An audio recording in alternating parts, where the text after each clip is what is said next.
Hello and welcome to another video. Today I'm going to try to convince you to watch or at least listen to the Lightning Thief musical before we watch the Percy Jackson live action adaptation on Disney Plus. I am going to give you 10 reasons why you have to watch or at least listen to the songs on the Lightning Thief musical. Reason number 1.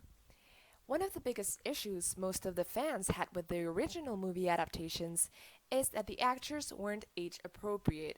They were basically in their 20s when they were supposed to be 12 in the first movie.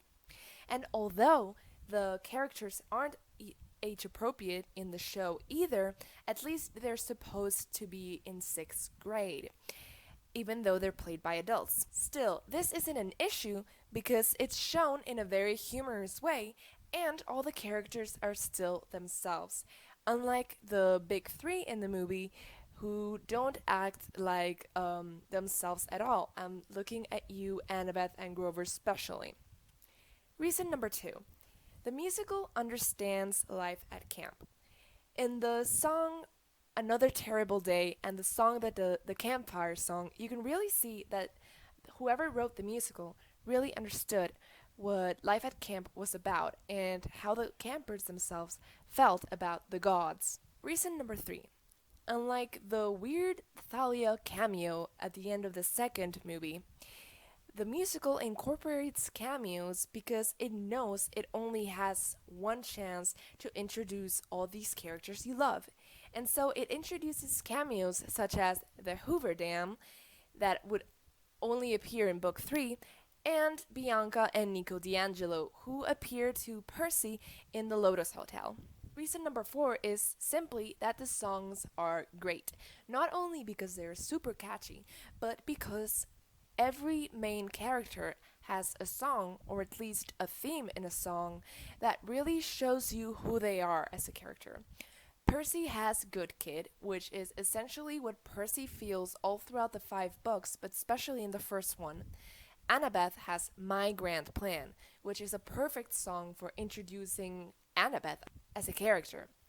Then Grover has Drive and The Tree on the Hill, which really shows his purpose and his motivations to be on that quest.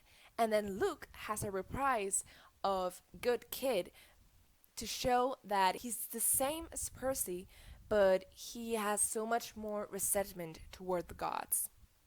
Then reason number 5 is because we get to see, at least for a bit, we get a good look at the campers. We meet Clarice, who even gets her own song. We also meet Selena, and we meet Katie Gardner, and people like that who we always read about in the books, but we never got a single chance to see in the movie, except Clarice in the second movie, but we don't talk about that movie.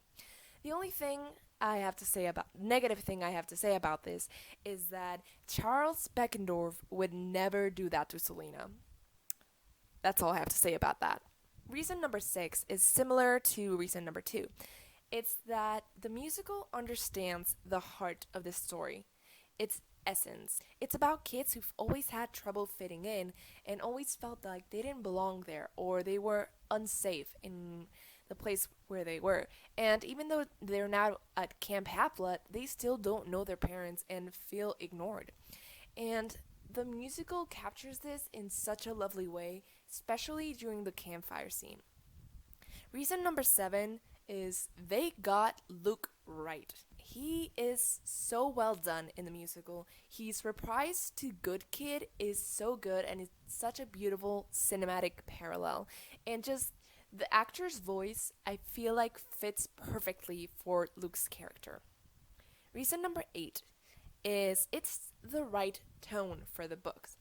The movies were teenage angst and sex appeal, whereas the book, actually, they were just basically preteens in the first one, and they just wanted to live normal lives, not being ignored, not having so much trouble at school, and just fitting in at Camp Half-Blood.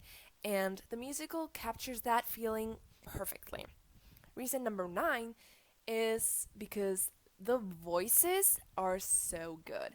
I'm pretty sure the acting is also phenomenal, but since I haven't gotten the chance to see it, I can't speak for that.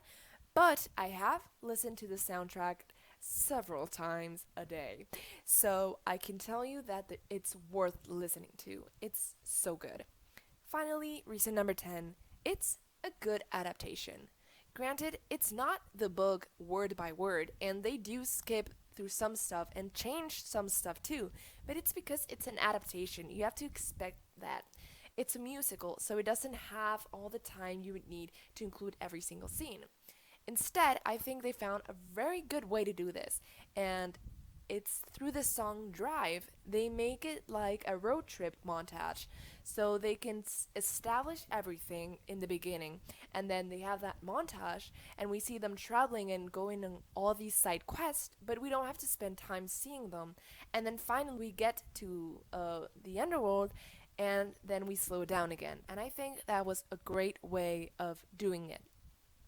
So I hope you've liked this video, and comment down below if I've managed to inspire you to listen to the soundtrack, and if you have other reasons why people should listen to the musical. Thanks for watching!